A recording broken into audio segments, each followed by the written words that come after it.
ये आकाशवाणी रायपुर है। छत्तीसगढ़ी समाचार बुलेटिन के संग प्रथा शुक्ला के जय जोहार। अब सुनो आज के प्रमुख समाचार। प्रदेश में अवैया 23 जनवरी ले सबो ग्राम पंचायत में ग्राम सभा होही। पंचायत विभाग हा कलेक्टर मन ला जारी करिस परिपत्र। कृषि मंत्री हा करेन विभागीय समीक्षा बैठका। कृषि विभाग के अधिकारी मन गांव-गांव में जाके किसान मन के सुनही समस्या। अधिकारी मन हफ्ता में कम से कम 5 ठिन गौठान ला देखे भर जाही। अउ नवा रायपुर के किसान मन के समस्या के समाधान बर मंत्रिमंडल उप समिति के होइस बैठका। आवासीय पट्टा समेत कतकोन विषय ऊपर होइस चर्चा। अब समाचार विस्तार ले। प्रदेश में अवैया 23 जनवरी ले सबो ग्राम पंचायत में ग्राम सभा होही। इला लेके पंचायत विभाग हा कलेक्टर मन ला परिपत्र जारी कर दे हे, जेमा ग्राम सभा के गतिविधि ला वाइब्रेंट ग्राम सभा पोर्टल और जीडीपी पोर्टल में अपलोड करे के निर्देश दे हे। पंचायत विभाग हा हर ग्राम पंचायत मुख्यालय और ओखर आश्रित गांव में ग्राम सभा के आयोजन बर समय सारणी तैयार करे और स्थानीय जरूरत ला देखत हुए अधिकारी और कर्मचारी मन ला विशेष जिम्मेदारी दे के घलो निर्देश दीन है। भारत निर्वाचन आयोग हा पूर्वोत्तर के 3 ठिन राज्य त्रिपुरा, मेघालय और नागालैंड में विधानसभा चुनाव के तारीख के घोषणा कर दे है। मुख्य निर्वाचन आयुक्त राजीव कुमार हा आज नई दिल्ली में संवाददाता सम्मेलन में ये जानकारी देते हुए बताइन कि त्रिपुरा विधानसभा पर 16 फरवरी के और नागालैंड के संग मेघालय में 27 फरवरी के मतदान होना है। ये तीनों राज्य में मतगणना 2 मार्च के होही। भेंट मुलाकात कार्यक्रम के चलत मुख्यमंत्री भूपेश बघेल हा आज बिलासपुर जिला के तखतपुर विधानसभा क्षेत्र के बेलपान और खैरी पहुंचीन। एबेरा में ओमन हा कतकोन सरकारी योजना की जानकारी ले संगे संग विकास बर कई ठिन घोषणा घलो करीन है। मुख्यमंत्री हा बेलपान गांव में चलत कार्यक्रम में गनियारी ग्राम पंचायत ला नगर पंचायत बनाए, तखतपुर के शासकीय पॉलिटेक्निक कॉलेज के नाव ला स्वर्गीय ठाकुर बलराम सिंह के नाव में करे और कन्या महाविद्यालय के नाव वीरांगना रानी दुर्गावती के नाव में करे के घोषणा करेन। संगे संग ओमन हा तखतपुर नगर में पानी की समस्या ला दूर करे पर खुड़िया जलाशय ले पानी के व्यवस्था करे के घलो निर्देश दीन है। उहें एबेरा में मुख्यमंत्री हा बेलपान में बनत ग्रामीण औद्योगिक पार्क ला देखे पर घलो पहुंचेन। उहें खैरी गांव में मुख्यमंत्री हा लोगन मन ले ऋण माफी और धान खरीदी व्यवस्था के संगे संग कतकोन योजना के जानकारी लेन। प्रदेश में कृषि विभाग के अधिकारी मन गांव-गांव में जाके किसान मन के समस्या ला सुन के उखर हल निकालही।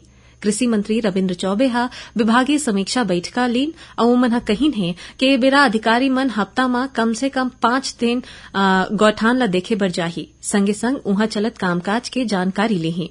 ओमन हा गोधन न्याय योजना के चलत हर जिला के 50% गौठान ला स्वावलंबी बनाए के निर्देश दिन। श्री चौबे हा कहीन कि कृषि अधिकारी किसान मन ला रागी बोए बर प्रोत्साहित करे।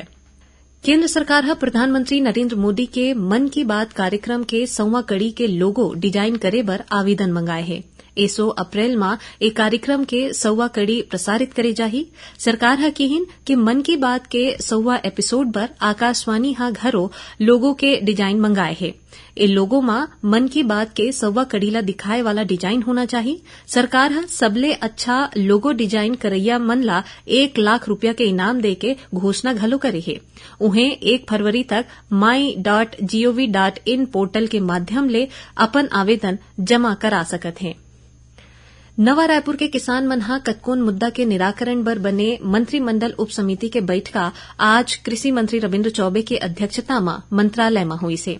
बैठका में नवा रायपुर के किसान मन के समस्या के समाधान बर गोटबात हुईस। उहें लेयर 1 के गांव में कब्जा के आधार में पट्टा दे बर 1 ठिन प्रस्ताव कैबिनेट के बैठका में भेजे के फैसला लेगी है। ऐसने लेयर 2 के गांव में सरकारी भूया में रहत कब्जाधारी मन ला आबादी पट्टा जिला प्रशासन कोती ले दे में सहमति बने हैं। संगे संग राखी गांव में ईडब्ल्यूएस बर आरक्षित भूया ला गांव के लोगन मन ला बाड़ी जैसे कतकोन काम बुता बर घलो दे के फैसला लेगी। छत्तीसगढ़ी समाचार बुलेटिन आप मन आकाशवाणी रायपुर ले सुनत हो। छत्तीसगढ़ के खबर ले है आपके वास्ता और खबर के विश्वसनीयता ले है हमार वास्ता। आकाशवाणी समाचार रायपुर के प्रादेशिक समाचार बुलेटिन के संगे संग हमार समसामयिक कार्यक्रम आप रेडियो के संग अपन मोबाइल में घलो सुन सकत हो। आकाशवाणी समाचार फेसबुक, ट्विटर और यूट्यूब में घलो हावय। हमार फेसबुक पेज हरे Chhattisgarh news on AIR, Twitter handle CGAIR news और हमार यूट्यूब चैनल हरे छत्तीसगढ़ AIR न्यूज। तो अब रेडियो के संगे संग आपके मोबाइल के माध्यम ले हम आप तक पहुंचत हन। छत्तीसगढ़ के हर खबर पर सुनत रहो आकाशवाणी समाचार। अब आगू बढ़बो बाचे समाचार कोती। राज्य में धान खरीदी के आंकड़ा 100 लाख मीट्रिक टन ला पार कर दे गए है।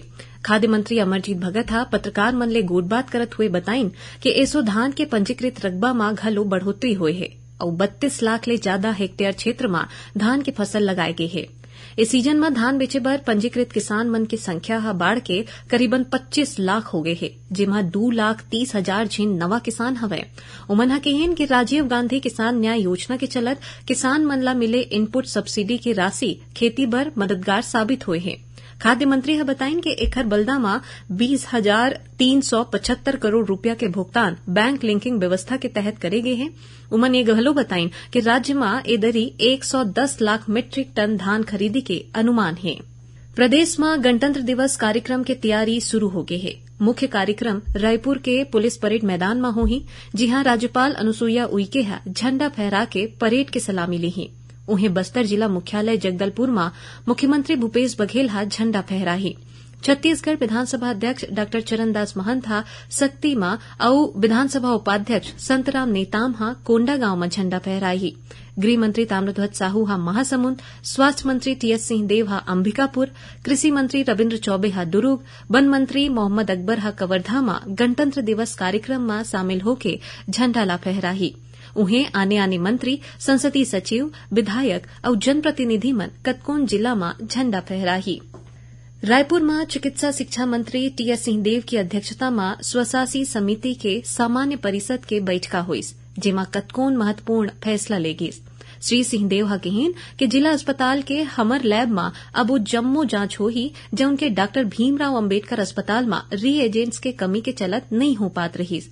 उखर व्यवस्था हो जाए के बाद अंबेडकर अस्पताल के मरीज मन ला ये सुविधा एक घाव फेर मिले बर दगी। उन्हें पोस्टमार्टम रिपोर्ट तैयार करे के काम में तेजी लाए खातिर फॉरेंसिक लिपिकी स्टाफ और कंप्यूटर की संख्या बढ़ाई जाही। ए बैठका में श्री सिंहदेव हा अंबेडकर अस्पताल में काम बुता करत स्टाफ के लइका मन बर जल्दी झूला घर शुरू करे बर घलो कहे हैं। नेताजी सुभाष चंद्र बोस के 126वां जयंती पराक्रम दिवस के रूप में मनाए जाही। ए मौका में 23 और 24 जनवरी के नई दिल्ली के जवाहरलाल नेहरू स्टेडियम में मिलिट्री टैटू और जनजातीय नृत्य महोत्सव के आयोजन करे जाही। 2 दिन तक चलैया ए कार्यक्रम में सशस्त्र सेना मन के कौशल और भारत के जनजातीय संस्कृति ला दिखाए जाही।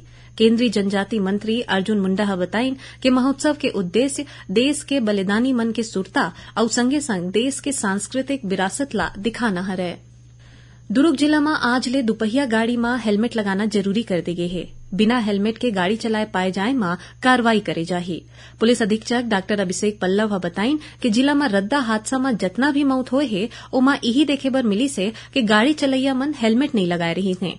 उमन कहिन के पुलिस ऐसे लोगन मन ऊपर कार्रवाई करही जौन के अपन छोटे लइका मन ला गाड़ी देके यातायात नियम के पालन नहीं करे। मनेन्द्रगढ़ के भरतपुर विकासखंड में पाछू करीबन 38 दिन ले आतंक मचाए वाले तेंदुआ ला वन विभाग के टीम हा पकड़ ले है। मुख्यमंत्री भूपेश बघेल के निर्देश में तेंदुआ ला पकड़े बर विशेषज्ञ मन की मदद ले वन विभाग कोतिले एक ठिन बड़का अभियान चलाए गिस। तेंदुआ ला बिलासपुर के कानन पेंडाली अभ्यारण्य भेजे जाही। जानबा के अनुसार ये तेंदुआ के हमला ले 3 झिन मनखे के मौत हो चुके हैं। आखिर में प्रमुख समाचार एक घाव फेर। प्रदेश में अवैया 23 जनवरी ले सबो ग्राम पंचायत में ग्राम सभा होही। पंचायत विभाग हा कलेक्टर मन ला जारी करेस परिपत्र। कृषि मंत्री हा करेन विभागीय समीक्षा बैठका। कृषि विभाग के अधिकारी मन गांव-गांव में जाके किसान मन के सुनही समस्या। अधिकारी मन हफ्ता में कम से कम 5 ठिन गौठान ला देखे बर जाही। और नवा रायपुर के किसान मन की समस्या के समाधान बर मंत्रिमंडल उप समिति के होइस बैठका। आवासीय पट्टा समेत कतकोन विषय ऊपर होइस चर्चा।